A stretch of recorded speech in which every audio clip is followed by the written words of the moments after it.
Ai, Senhor meu, como livrarei a Israel? Eis que a minha família é a mais pobre em Manassés, e eu, o menor na casa de meu pai. E o Senhor lhe disse: porquanto eu hei de ser contigo, tu ferirás os midianitas como se fossem um só homem. E ele lhe disse: se agora tenho achado graça aos teus olhos, dá-me um sinal de que és o que falas comigo, o que comigo falas. Rogo-te que daqui não te apartes, até que eu venha a ti e traga o meu presente e o ponha perante ti. E disse: eu esperarei até que voltes. Então entrou Gideão e preparou um cabrito e bolos asmos de 1 efa de farinha. E a carne pôs num alçafate e o caldo pôs numa panela. E trouxe-lhe até debaixo do carvalho e lhe o apresentou. Porém, o anjo do Senhor de Deus lhe disse: toma a carne e os bolos asmos e põe-nos sobre esta penha e verte o caldo. E assim o fez. E o anjo do Senhor estendeu a ponta do cajado que estava em sua mão e tocou a carne e os bolos asmos. E então subiu fogo da penha e consumiu a carne e os bolos asmos. E o anjo do Senhor desapareceu de seus olhos. Então viu Gideão que era o anjo do Senhor e disse Gideão: Senhor Jeová, que eu vi o anjo do Senhor face a face. Porém o Senhor lhe disse: paz seja contigo. Não temas, não morrerás. Então Gideão edificou ali um altar ao Senhor e lhe chamou Senhor é paz. E ainda até ao dia de hoje está em Ofra dos Abiesritas. E aconteceu naquela mesma noite que o Senhor lhe disse: toma o boi de teu pai, a saber, o segundo boi de 7 anos, e derriba o altar de Baal, que é de teu pai, e corta o bosque que está ao pé dele, e edifica ao Senhor teu Deus um altar no cume deste lugar forte, num lugar conveniente, e toma o segundo boi e o oferecerás em holocausto com a lenha que cortares do bosque. Aleluia! Glória a Deus. Um texto um tanto quanto longo, porém, quando nós pensamos no que pode acontecer na nossa vida se altares forem levantados a outros deuses que não ao nosso Deus, as consequências são terríveis. As consequências são terríveis. E eu quero que você pare para pensar um bocado comigo. Observa Juízes 6:2. Esse versículo 2 diz assim: e prevalecendo a mão dos midianitas sobre Israel, fizeram os filhos de Israel para si, por causa dos midianitas, as covas que estão nos montes, e as cavernas e as fortificações. O que é isso? Eles estavam apavorados. Bateu o quê? Depressão.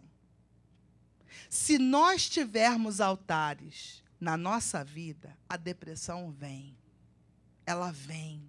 E ela vem terrível, quando você menos espera. Sabe por quê? Porque Deus não está no lugar que deveria estar. Porque a depressão, o povo de Deus estava deprimido. Ele procurou lugares, o quê? Cavernas. Vamos nos esconder. Vamos tentar sair da frente dos midianitas. Sabe por quê? Porque os midianitas estavam roubando tudo que nós tínhamos. Sabe por quê? Porque existiam deuses colocados em lugares altos. Segundo o que esse texto diz que os pais dele, né, quer dizer, as gerações anteriores, já tinham feito esses altares, já tinham erguido esses altares. Então, o que nos mostra é o seguinte, que nós não podemos nos dobrar a essas coisas. Nós temos que olhar e cuidar da nossa vida, para que a gente não esteja nesse lugar de tristeza que o povo de Deus foi, que o povo de Deus acabou chegando. No versículo 5, não vou ler não, mas você olha aí. No versículo 5, o povo de Deus estava intimidado, apavorado, com medo do que o inimigo estava fazendo. Você está com medo do que o inimigo está fazendo na sua vida? Você está com medo da dificuldade que está para você alcançar aquilo que você tanto quer? Presta atenção. Presta atenção. Terceiro ponto, abertos e debaixo da ação do destruidor. Olha esse versículo 5 com jeito. Eles estavam completamente abertos para a ação do destruidor. Ele chegava lá, eles plantavam e o inimigo chegava lá e recolhia. Não é assim que às vezes a gente sente? Que, meu Deus, não é possível, eu tenho trabalhado tanto, mas o negócio não está indo para frente. Por que isso está tão? Preste atenção. Começa a observar. Deixa o Espírito Santo falar com você. Fala assim, Espírito Santo, fala comigo. Me revela. Fala aí agora. Me revela, Deus. Me revela. Hoje é noite de revelação. Deus fala comigo. Deus fala comigo. No versículo 6, nós vimos que o povo de Deus estava debilitado e enfraquecido. Não é assim que muitas vezes o povo de Deus se sente?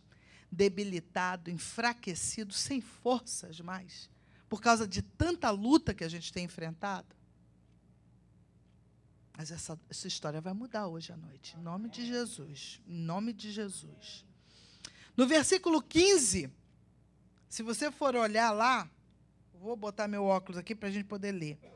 E ele lhe disse, ai, Senhor meu, com que livrarei Israel? Eis que a minha família é mais pobre em Manassés e eu menor da casa de meu pai. Eles estavam tomados de uma baixa autoimagem, empobrecidos, tristes. Ele falou, eu sou o mais pobre de todos. Não tem como ir para lugar nenhum, tá ruim para mim a situação, né? Mas Deus é poderoso. E Ele muda as histórias. Ele muda as histórias. E a gente não precisa se preocupar, porque o Deus de ontem é o mesmo de hoje e é o mesmo de amanhã e sempre vai ser o Deus Todo-Poderoso, que muda as situações na hora que a gente diz, olha, já disseram que não tem jeito. Ah, mas para Deus tem jeito. Ah, mas Deus muda a situação. Meu sonho não vai dar mais certo. Vai sim, em nome de Jesus. Deus faz o milagre acontecer. Então, por que nós temos que destruir? Por causa disso tudo.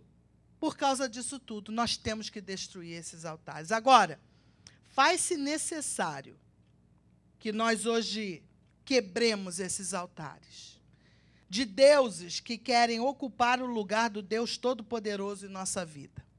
Será que há alguma coisa em nossa vida que seja mais importante do que o nosso Deus? Você tem que declarar com a sua boca, o meu Deus é mais importante do que tudo e todos nesse mundo. Ele é o meu Deus. Porque quando nós colocamos Deus no lugar onde Ele tem que estar, Ele está em posição de honra. Ele está colocado no lugar alto, porque é o lugar dEle. Ele está no lugar dEle. Quando nós temos lá em cima o nosso marido, ou talvez a nossa esposa, ou talvez os nossos filhos, ou netos, ou talvez a nossa condição financeira, ou talvez o nosso conhecimento. Será que a minha inteligência, eu tenho que estudar, eu tenho que ser isso, eu tenho que ser aquilo. Quando Deus não está naquele lugar, aquele lugar está sendo tomado por outro Deus. E tem que ser Deus lá em cima. Amém? O pastor acabou de falar, isso é muito sério. Isso é muito sério. Mas muitos de nós não têm esse entendimento e, por isso, nós deixamos que outras coisas estejam lá em cima. E aí, Deus não tem como agir na nossa vida, porque Ele não está no lugar dEle. Presta bem atenção nisso. O lugar de Deus é o primeiro lugar. Não é a sua carne, não são os desejos da sua carne, a sua alegria física ou mental, ou sei lá, qualquer tipo de alegria que seja, né? Primeira coisa tem que ser Deus, Deus, Deus, Ele está. Então é necessário que a gente tire qualquer coisa que esteja no caminho entre nós e Deus. Deus é em primeiro lugar.